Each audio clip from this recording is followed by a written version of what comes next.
Amigos, ¿cómo están? Bienvenidos a Radio Uruguay, bienvenidos a La Máquina de Pensar. Las 19:04 comienza La Máquina de Pensar con Mati Rodríguez en controles de emisión, ¿cómo le va, Matías? Y con Carolina de Cuadro en la puesta a punto, en una tarde, en un día espléndido realmente. La primavera ha venido y nadie sabe cómo ha sido, decía Machado, y realmente es así, es espectacular el día de hoy. Realmente esperamos que nos acompañe este mismo clima, esta misma temperatura. El viernes a las 19:30 horas en el Centro Cultural de España vamos a tener el encuentro Todos Somos Raros, dedicado a octubre, ¿no? Una vez por mes nos reunimos. En este caso le hemos puesto el ampuloso título, lleva este encuentro de Un Quilombo y 100 Palomas. ¿Por qué? Porque vamos a cruzar, vamos a conversar de dos novelas. Una de la escritora argentina Elida Seidler, ayer estábamos hablando con ella, que se llama 100 Palomas Muertas, editado por Conejos. Y vamos a estar hablando también de El Fondo del Quilombo, que está editado por Estuario, que es de Martín Bentancor, que si no me equivoco está del otro lado de la línea. Martín Bentancor, ¿cómo andás? ¿Andás bien? Buenas, Pablo, ¿cómo andás? Un gusto, como siempre, estar contigo.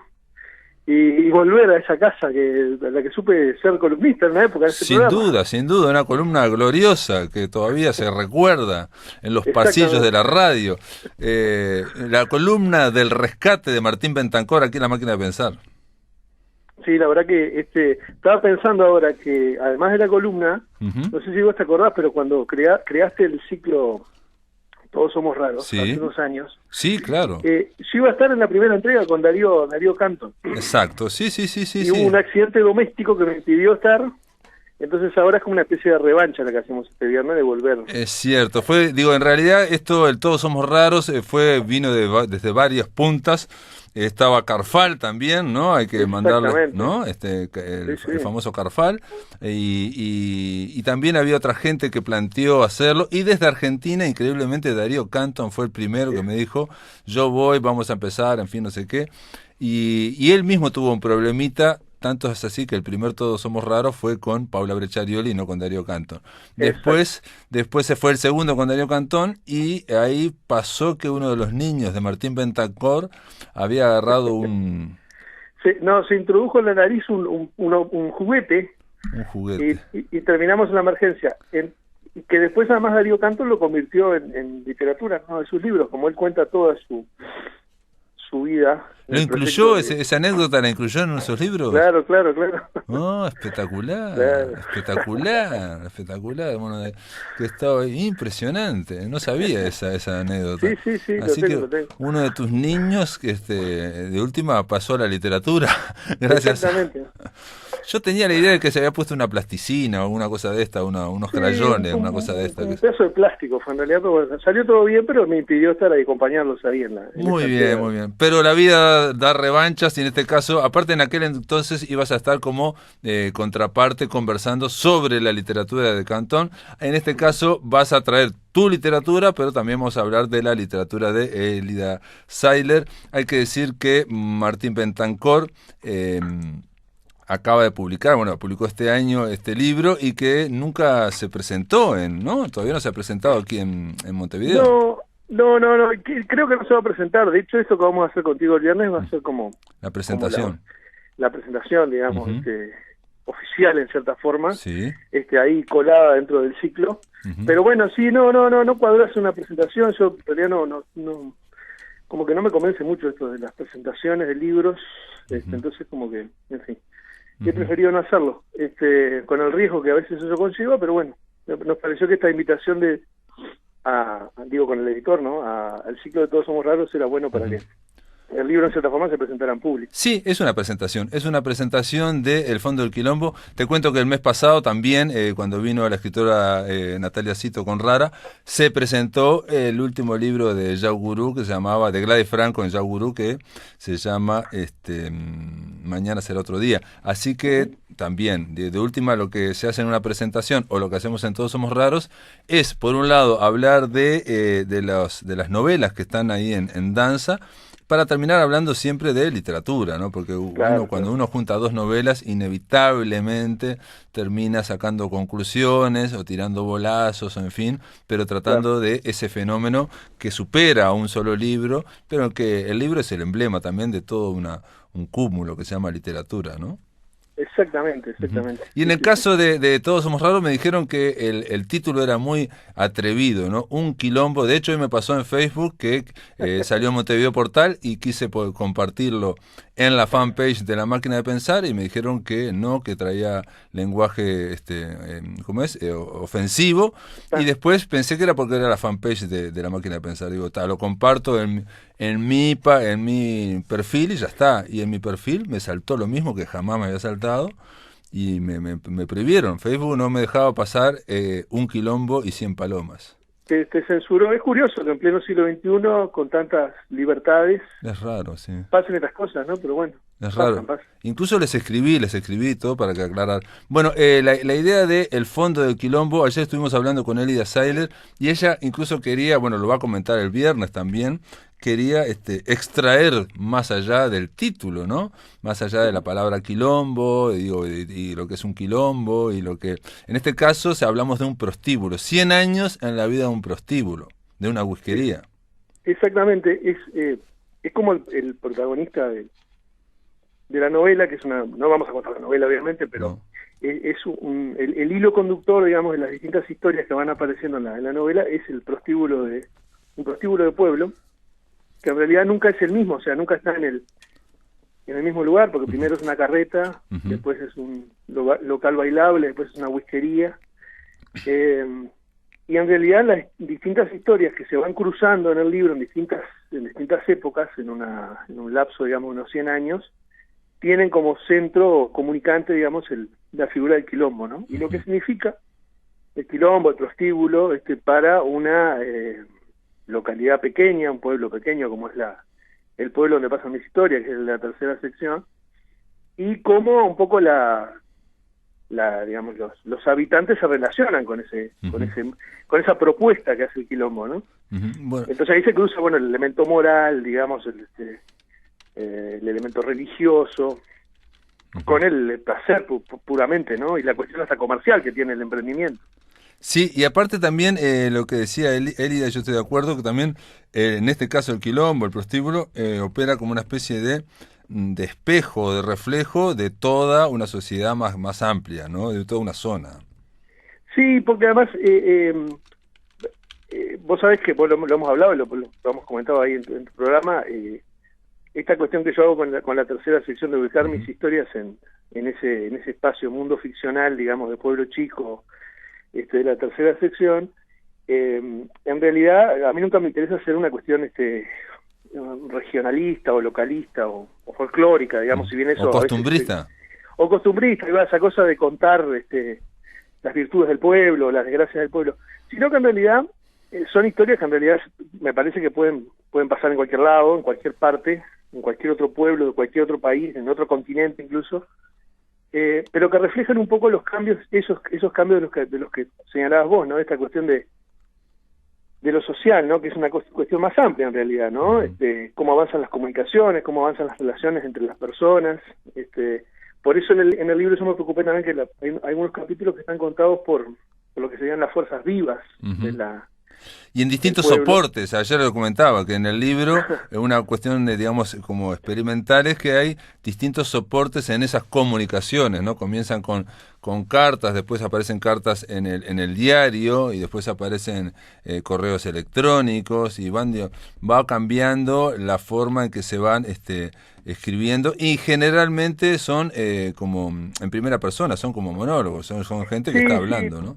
Sí, exacto, sí, y un poco, a ver, ese enfrentamiento que la aparición del quilombo provoca en el pueblo entre, digamos, esas fuerzas vivas, ¿no? Entre los que están a favor y los que están en contra, los que lo ven como algo necesario, digamos, para necesario para el pueblo, para los hombres del pueblo, digamos. No, y aparte para la migración, los obreros, los peones migrantes que vienen, que están durante unas ¿cómo es? En las zafras, ¿no? En la zafra, claro. Si hay un personaje incluso con una carta se toma como una defensa hasta demográfica, digamos, de por qué tendría que haber un quilombo ahí. Sí, hormonal.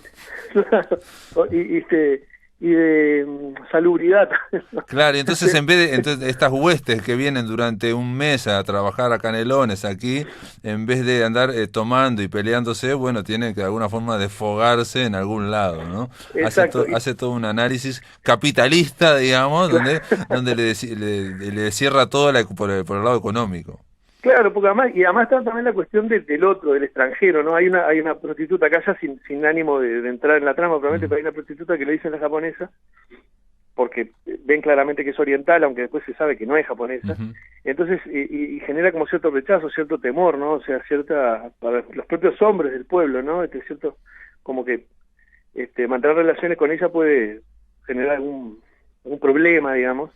Entonces hay como que repelen mitos, al ahí hay extranjero, mitos, ¿no? Hay mitos también ahí. Claro, pero es una cuestión muy propia del pueblo chico, ¿no? Esta cuestión que en realidad son pueblos que se han conformado, como todas las localidades, con la llegada de extranjeros. Claro, entonces no hay propiamente un otro que viene de afuera. Claro, o sea, el otro que viene de afuera es parte sustancial, pero digamos que se lo personaliza en determinados personajes, ¿no? Y te acordás que mi novela anterior, que se llama El Inglés, justamente el personaje del inglés que llega al pueblo y cambia, digamos,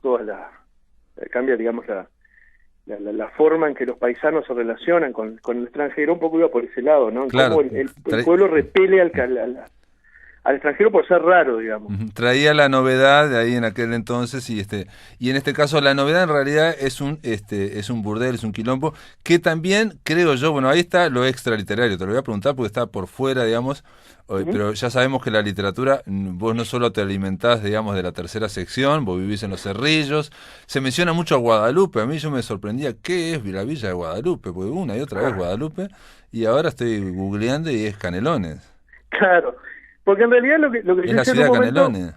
Claro, lo que hizo un momento fue, digamos, tomar el mapa de Canelones y de esta zona donde yo vivo, que es propiamente la tercera sección del oeste del departamento, e intervenirlo de tal forma que cambie la topografía al servicio de mi literatura. Entonces nunca se habla de las localidades reales, por eso nunca se habla de Canelones, pero en realidad los pueblos del departamento son como satélites de la capital, que es Canelones, y que en mis libros es Guadalupe, que era el nombre original en realidad. Sí, veo que Villa de Nuestra Señora de Guadalupe, yo no sabía que Canelones, la ciudad de Canelones se llamaba Villa de Nuestra Señora de Guadalupe. Claro. No tenía ni idea. Un poco la referencia viene por ahí. Mirá vos. Bueno, y lo que te quería decir de lo extraliterario, no, en este caso de lo literario, porque también vos no te nutrís como todos, digamos, de la zona de la tercera sección o de vivir en Los Cerrillos, de haberte criado ahí en Canelones, sino que también te nutrís sobre todo de la literatura. Y en el caso del primer quilombo que aparece, que es una carreta, es imposible no pensar en Amorín.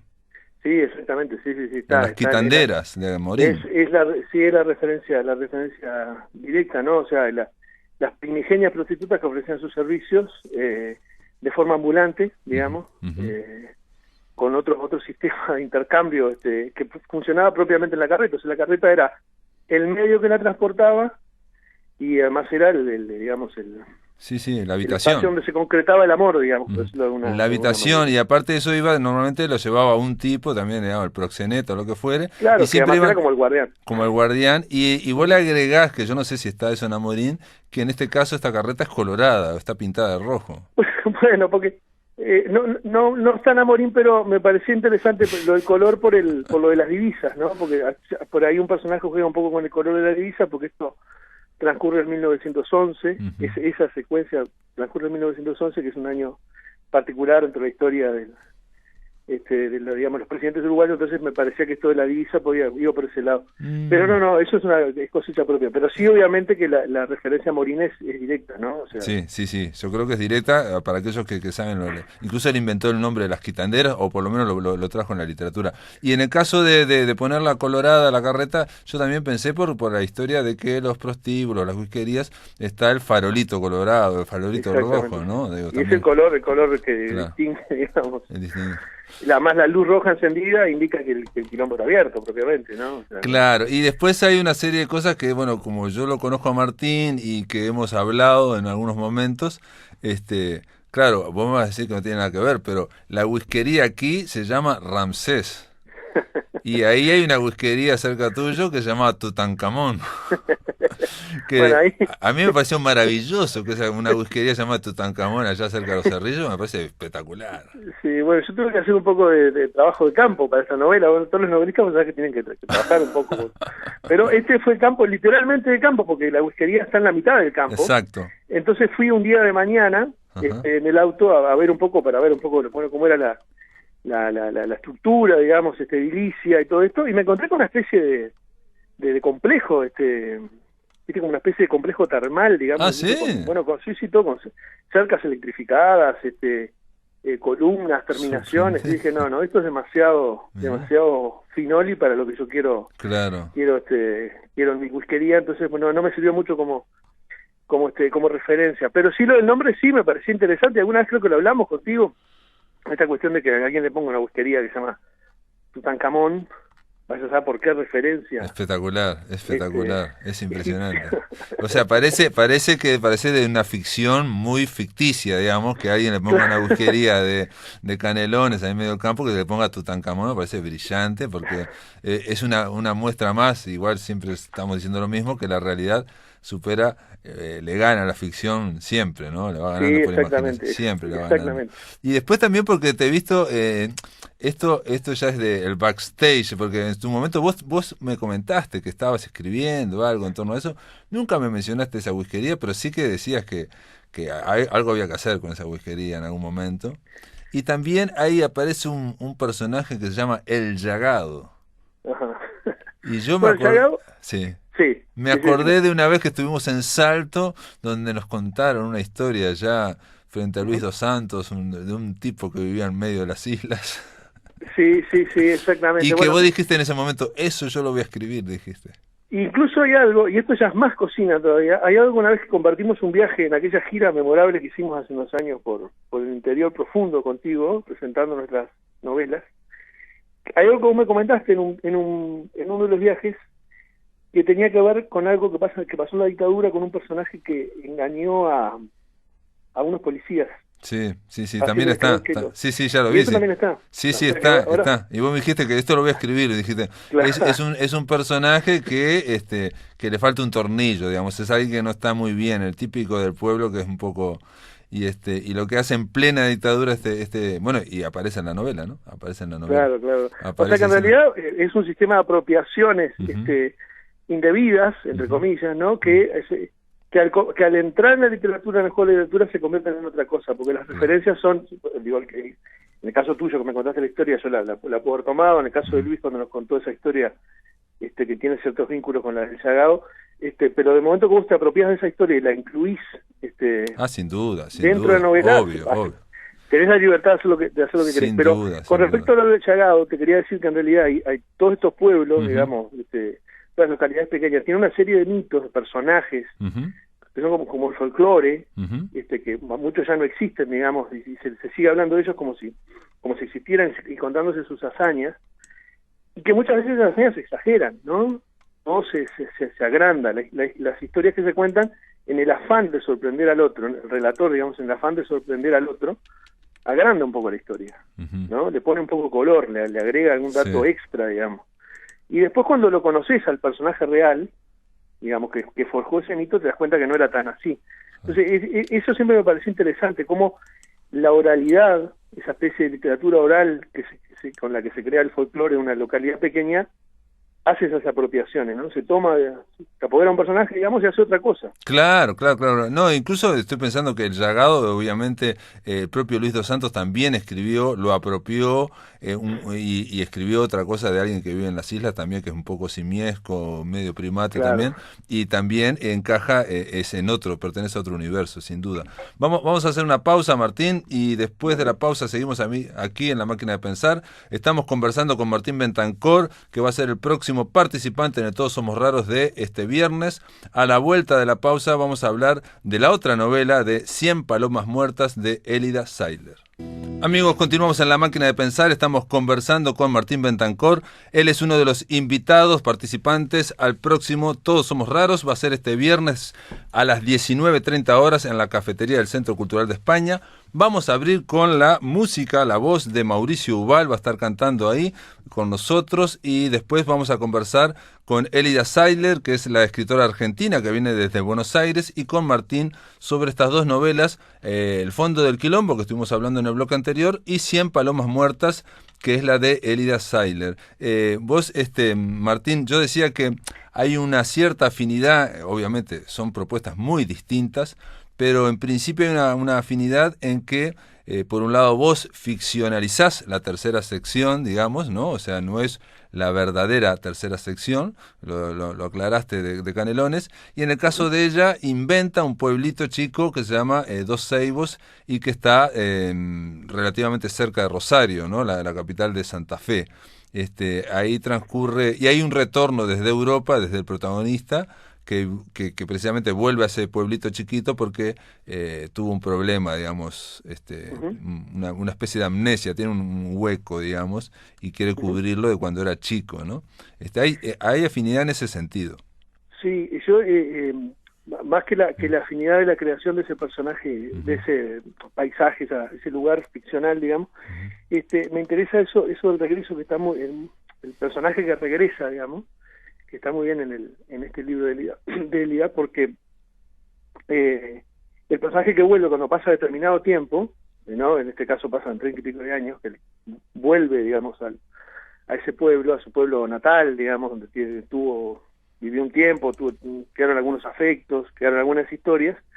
Es interesante por el viaje que significa para el protagonista, que es en este caso que en parte es como el narrador, por momentos se convierte en el narrador, en momentos no, porque es interesante cómo se reencuentra con ese pueblo, ¿no? Y cómo el pueblo, el lugar tiene sus reglas propias y sus propios mecanismos para integrar o no al que regresa. Yo leyendo esta novela, pensaba en la película El Ciudadano Ilustre. Sí, claro, ¿no? Claro, sí, la Argentina, sí, con Oscar Martínez. Ahí va, sí. de Connie Duprat, que es la historia, bueno, es una historia muy diferente, ¿no? Pero es un escritor que regresa al pueblo antes de haberse convertido en un escritor famoso en la novela de Elida. Es un fotógrafo el que vuelve.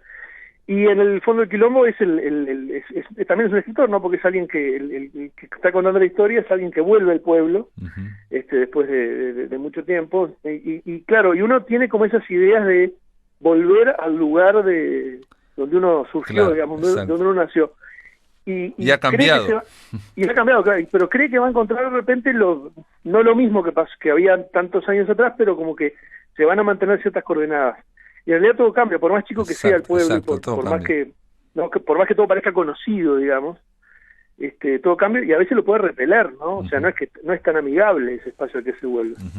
Cambia, no solamente todo cambia, sino que uno que quiere volver a aquello que quedó, ¿no? En el caso de Elida, este fotógrafo quiere encontrar, por ejemplo, a una chiquilina que estaba enamorado.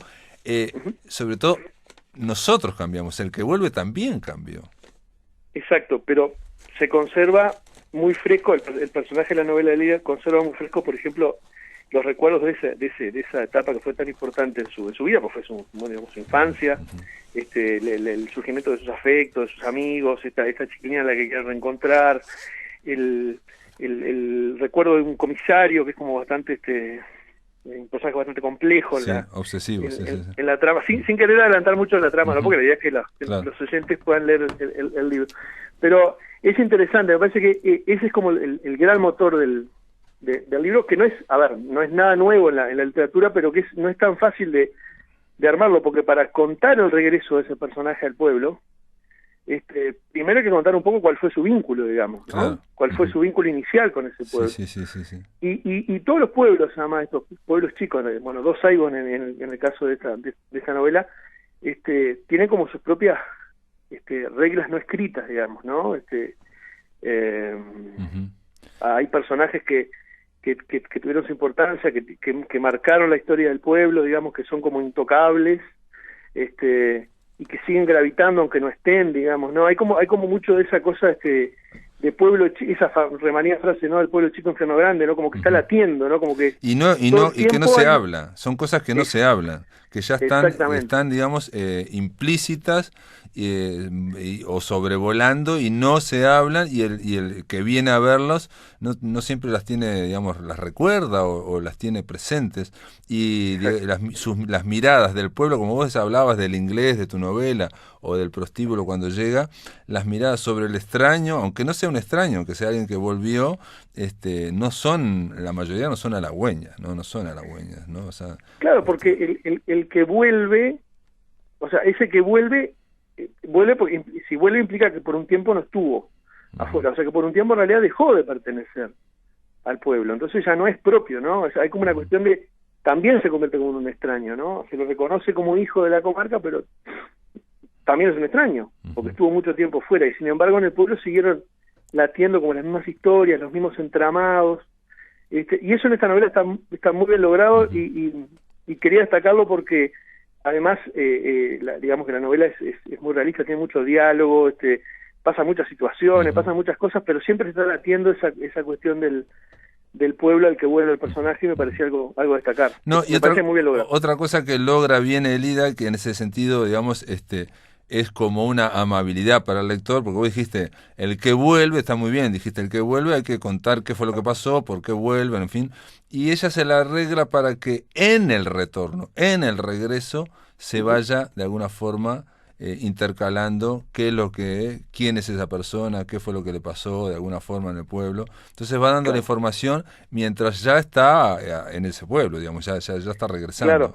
¿No? Pero además está muy bien el recurso en que lo hace, porque ahí es donde introduce a la primera persona, porque los recuerdos de este personaje son contados por él mismo, ¿no? O sea, son presentados por él mismo, no es que el narrador exterior cuenta, sino que es el propio personaje. Entonces también me parece muy interesante ese juego que ella logra con la conformación de esa primera persona, que se va como mechando en la historia, va apareciendo de a poco.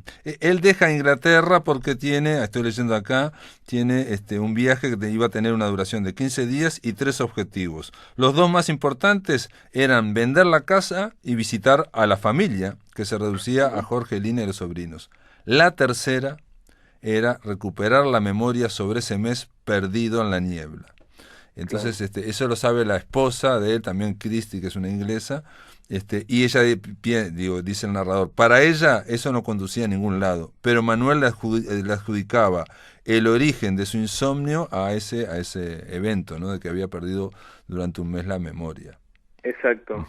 Y permitime esto otro, insisto, al riesgo de no adelantar nada de la trama, el personaje del padre de él es introducido de a poco también en la historia, que tiene un costado siniestro, llamémosle por de alguna manera, también va apareciendo como de a poquito, ¿no? O sea, que hay como un cuidado en que nos vayamos enterando de los personajes, de qué hicieron, o qué tan determinantes son en la historia del protagonista, como en cuentagota, digo, va de a poquito, ¿no? Y eso me parece que está muy logrado, y hace que la historia fluya muy rápido. O sea, vos realmente lees el libro querés avanzar porque querés saber qué pasa, ¿no? Exacto. ¿Cómo sigue esto?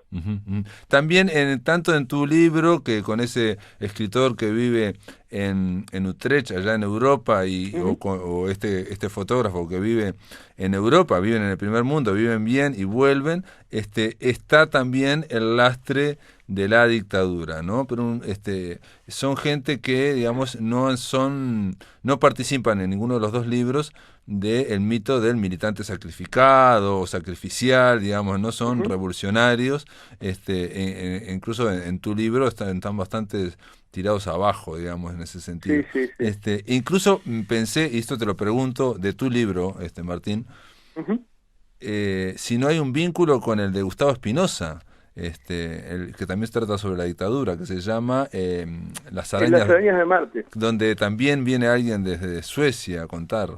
Sí, también puede haber un vínculo. Yo en realidad lo que más había pensado cuando creé ese capítulo, fue que me llevó más tiempo escribir y armar esa voz del personaje que mediante correo electrónico va contando su historia, su vínculo con el pueblo, con el quilombo del pueblo, y en la época de la dictadura, fue pensar un poco cómo afectó la dictadura en realidad en realidad la dictadura afectó a todo el mundo de una u otra forma, tanto se la combatiera o no, tanto se manifestara a favor o en contra, o sea, digamos, los espacios de interacción sociales estaban acotados, ¿no? Entonces, cómo eso se reflejaba en un pueblo donde las fuerzas vivas eran fiel reflejo del régimen, digamos, militar. Claro. ¿Y qué pasaba con los que la enfrentaban?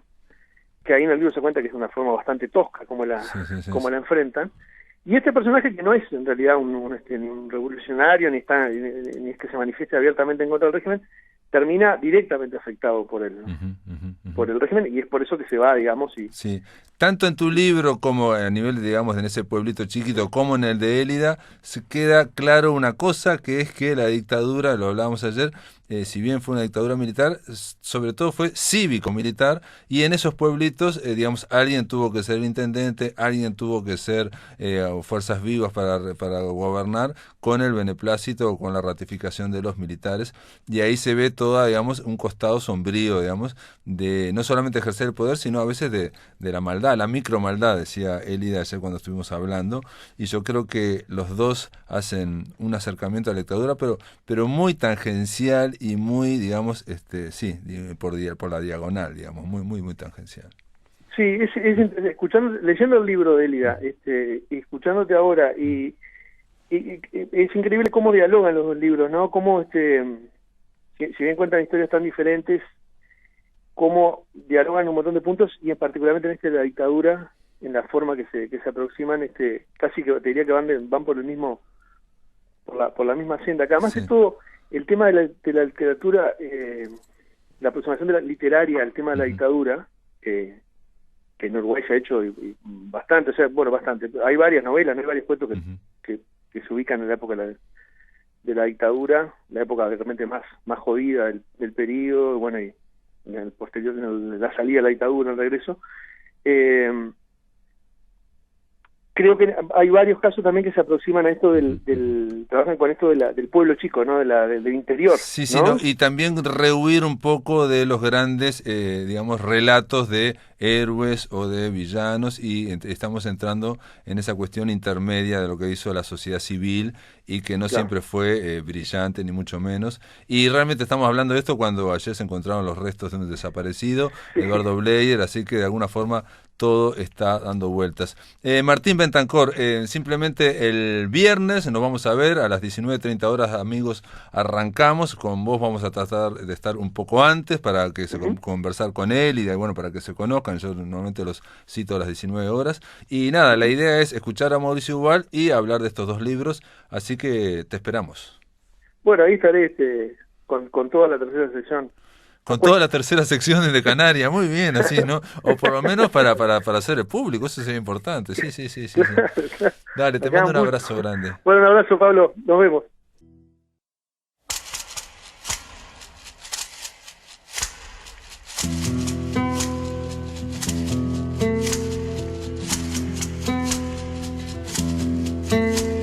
Sigue volando irreal la trayectoria divina, salta y se estira, viajan sus manos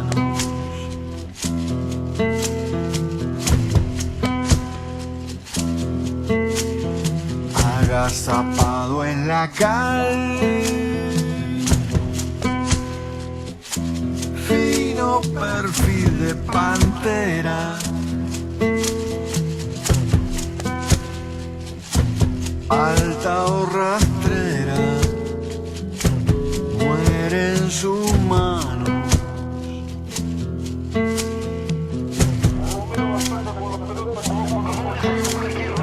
Última carga, se viene de equipo rival, mete en el centro pasado, se cuela un puñal frío, gira la noche en el área penal, puede venir Mazorca,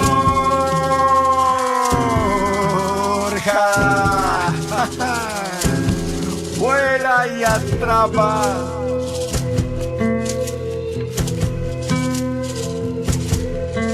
Mazorca,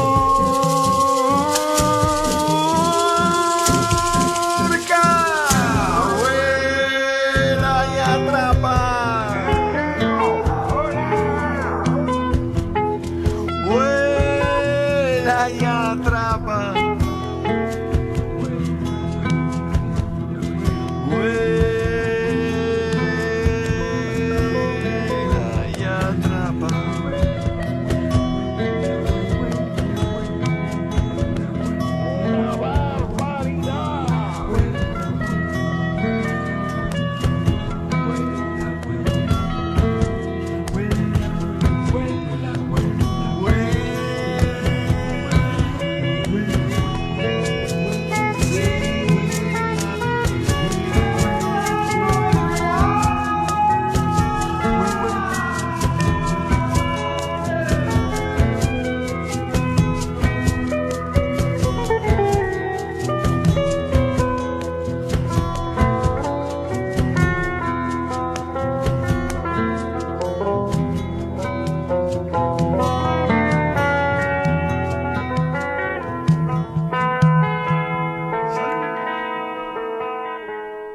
Este era Mauricio Ubal del disco Arena Movediza.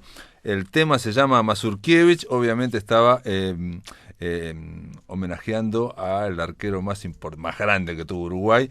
Y simplemente decirle que Mauricio Ubal, amigos, va a estar cantando este viernes en Todos Somos Raros a las 19:30 horas en el Centro Cultural de España. Es el momento para escucharlo ahí en esa cafetería y en esa cercanía.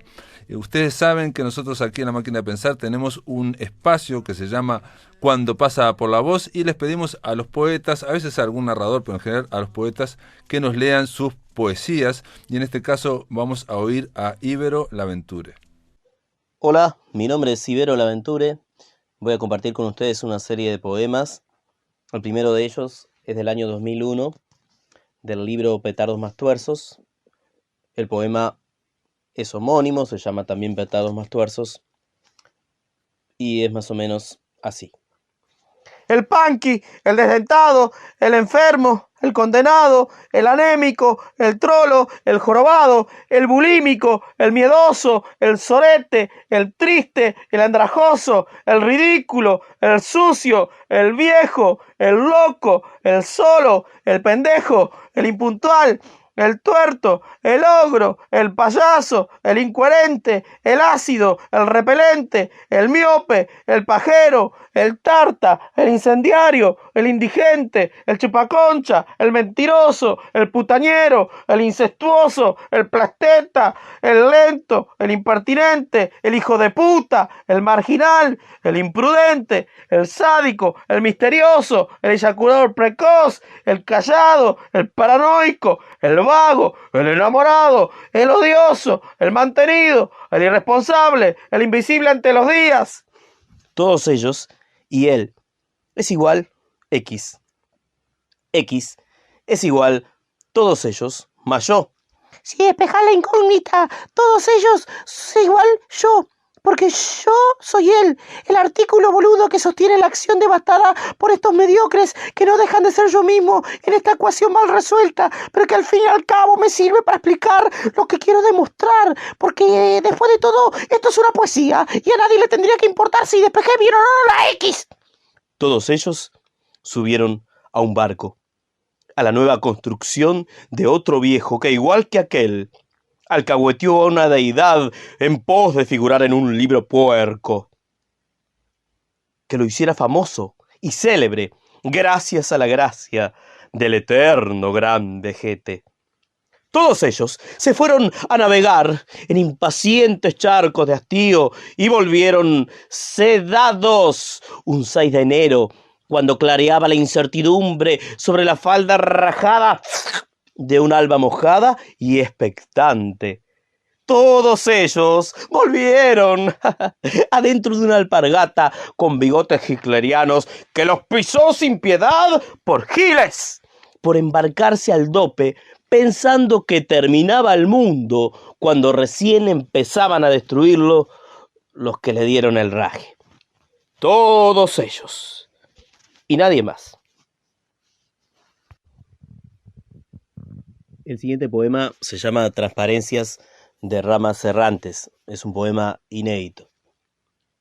Niños en sillas de ruedas, con mirar ausente y la cabeza turbada hacia un lado y la baba cayendo hacia el otro. Pájaros que no vuelan, que transparentan su sensibilidad de otro mundo, o tal vez su agonía. Padecen la diferencia de no poder volar, de no poder ser autónomos en este complot denigrante de telaraña social. Hombres en trabajos rentados, de mirar competitivo y la cabeza pegada a un celular hacia un lado y las tarjetas llenándole los bolsillos hacia el otro. Padecen la diferencia de no poder ser libres, de no poder ser autónomos en este cotillón denigrante de podredumbre social. Pájaros enjaulados que transparentan su frustración de otros modos, o tal vez su agonía. ¿Para qué existen los pájaros que no vuelan? ¿Para qué existen los pájaros que no son libres?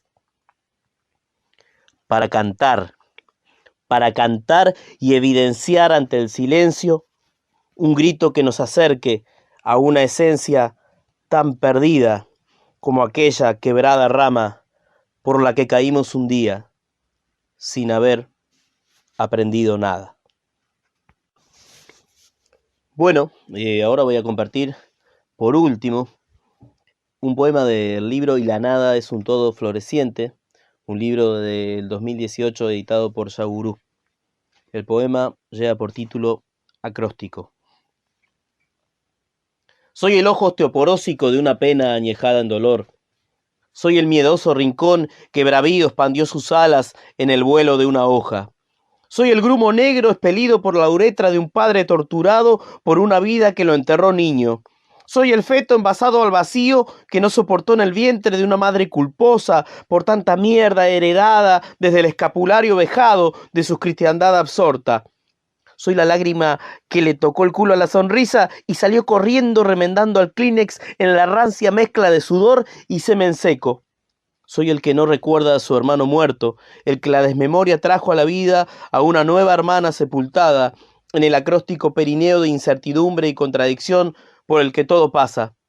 Soy el del Colegio Fátima, cuna de curas pedófilos, de pequeños burgueses mal cogidos y de niños crueles, hoy devenidos en poetas trasnochados, de metáforas llagadas por el útero de una poesía de bestsellers, para el consumo del ego de una cincuentona hambrienta de hipérboles orgiásticas. Soy adolescencia fiebrada en el devaneo de sábanas manchadas por las vulvas cerradas en la sequedad del adiós. Soy un logaritmo extraviado entre los árboles sin sombra del Parque Valle, encontrado en la insolación de una mañana cualquiera entre las gaviotas carroñeras de una duna de sol y mar. Soy un personaje atrás de la pantalla. Soy un mal actor delante de la vida. Soy una disfunción eréctil con la soledad en cuatro pidiéndome acción para sentirse acompañada como por arte de esperma. Soy un plato de ravioles relleno de culpas, venganza, miedo y lástima, aderezado con salsa de tomates rojos, como estos huevos que estallan de furia por ser tan indigestos a la hora de alimentarme una ilusión. Soy el peldaño quebrado de un albañil en pedo, soy miedo a morirme muerto, soy el talón rajado de Aquiles, soy la generosidad de Héctor, aunque también su soberbia. Soy el Sísifo que fue padre de Ulises y que con una gota de vida le alcanzó para ser feliz. Soy el que pudo amar a los rulos concéntricos que giraron en su glande como burbujas resistentes al calendario del sinsabor. Soy el polo opuesto del altanero hoyo alterno a la chatura de los días. Soy el yonki de Tristán Narvaja. Soy el puto de Telón Rojo. Soy el paria de los hermanos Muñones. Soy la mugre en la oreja del miedo. Soy la hemorroide sangrante del culo de un estado usurero. Soy lo que soy porque no soy lo que quise ser. Soy lo que fui porque no quise ser lo que quisieron que fuera. Soy esto, aquello y lo otro. Soy más acá, soy más allá. Ay, correte un poco más y decime lo que soy porque acá no me devuelve nada al espejo. Soy torpe, soy pajero, soy fugaz, soy un fleco. ¿Soy o no soy? No, no soy. Y por negación, escribo poesía. Muchas gracias por el espacio.